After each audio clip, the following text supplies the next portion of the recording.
Hey guys, I welcome you all to GSN law. Bharat में अक्टूबर से दिसंबर के महीने में ही ज्यादातर साइक्लोन्स का डेवलपमेंट होता है। हाउएवर, इस बार हमको उतनी ज्यादा साइक्लोनिक एक्टिविटी देखने को नहीं मिली है। इस वीडियो में हम समझेंगे कि ऐसा आखिर क्यों है। भारत में ज्यादातर साइक्लोनिक एक्टिविटी हमको बे ऑफ बंगाल और अरेबियन सी में देखने को मिलती है, लेकिन इस साल अक्टूबर में हमको एक भी साइक्लोनिक स्टॉर्म नहीं देखने को मिली। पूरी दुनिया में हर साल लगभग 80 साइक्लोन आते हैं, जिसमें से सिर्फ 5 बे ऑफ बंगाल और अरेबियन सी में होते हैं। अब इन दोनों ही वाटर बॉडीज को कलेक्टिवली हम नॉर्दर्न इंडियन ओशन कहते हैं। मतलब अगर इन दोनों में से किसी भी एरिया में साइक्लोनिक एक्टिविटी होगी तो दुनिया के परिप्रेक्ष्य में हम कहेंगे कि नॉर्दर्न इंडियन ओशन में साइक्लोनिक एक्टिविटी हुई है। भारत के साथ दिक्कत इस बात की है कि हमारी दोनों ही ईस्ट और वेस्ट कोस्ट पे साइक्लोन्स देखने को मिले हैं, जिसकी वजह से वेस्ट बंगाल, उड़ीसा और Andhra Pradesh worst affected states होते हैं। और यहाँ पर जितने भी कोस्टल डिस्ट्रिक्ट्स हैं उनमें हमको रेन और स्टॉर्म्स देखने को मिलती हैं। अब देखिए, नॉर्थ इंडियन ओशन यानी कि अरेबियन सी और बे ऑफ बंगाल में हमको साल में 2 बार साइक्लोनिक एक्टिविटी देखने को मिलती है।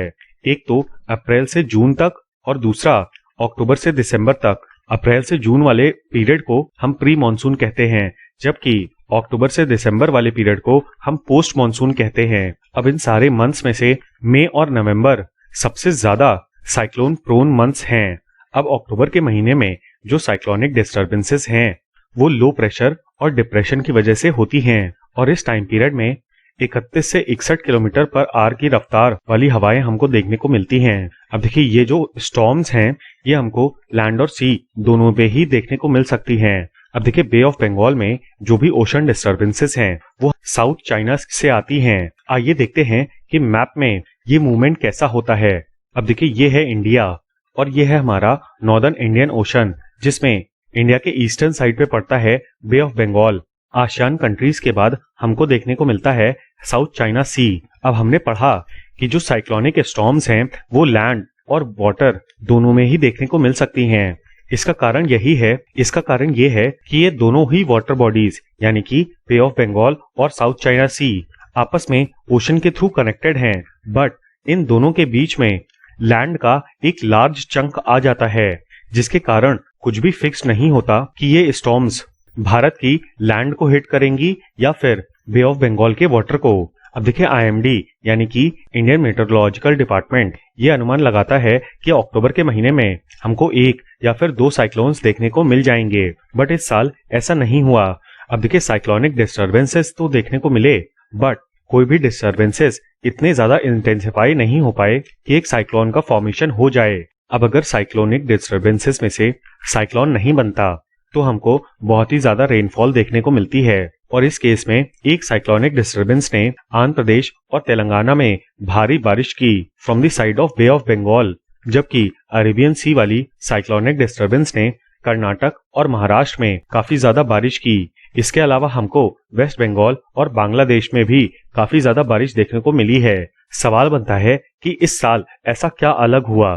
तो देखिए, सबसे पहले तो आईएमडी ऑफिशियल्स ने ये कहा है कि इस बार ला नीना काफी ज्यादा वीक था इन दी इक्वेटोरियल पैसिफिक ओशन। ला नीना की बात करें तो इसमें इक्वेटोरियल पैसिफिक रीजन में हमको ओशन का सरफेस टेम्परेचर काफी कम देखने को मिलता है, और इस साल ये कंडीशन हमको अगस्त से ही दिखाई दे रही है। अब देखिए, वैसे तो जनरली इक्वेटर के पास जो भी रीजन है वहां पर ओशन का सरफेस टेम्परेचर काफी ज्यादा हाई होता है। हाउएवर, ला नीना के केस में टेम्परेचर नॉर्मल से कम होता है।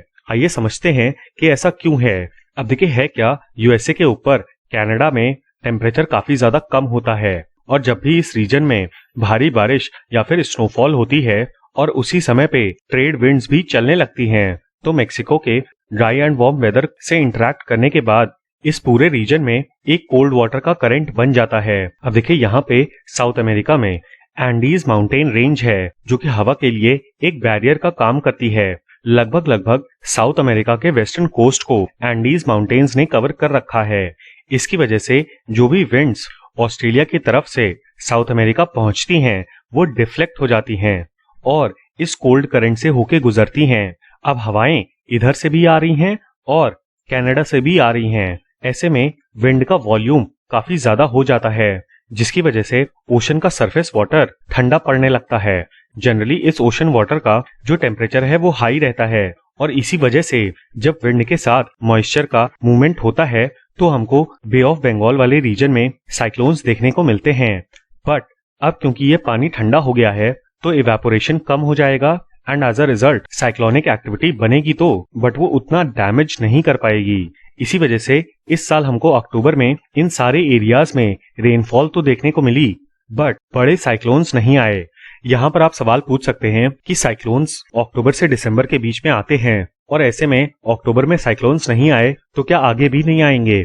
इस पर आईएमडी के ऑफिशियल्स ने कहा कि अभी तक कोई भी ऐसा वेदर सिस्टम नहीं बन पाया है जिसकी वजह से हमारे यहाँ साइक्लोन्स आए, क्योंकि देखिए ओशन का जो सरफेस वाटर है वो ज्यादातर ठंडा है और देखिए जो हवाएं आ रही हैं from the side of Americas वो डिफ्लेक्टेड हवाएं हैं। ऐसे में उनकी स्पीड भी ज्यादा नहीं है एंड मोस्ट प्रोबेबली नवंबर में भी हमको कोई साइक्लोन नहीं देखने को मिलेगा।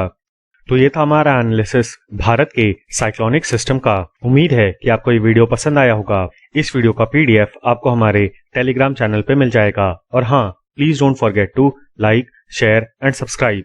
Thank you. जय हिंद।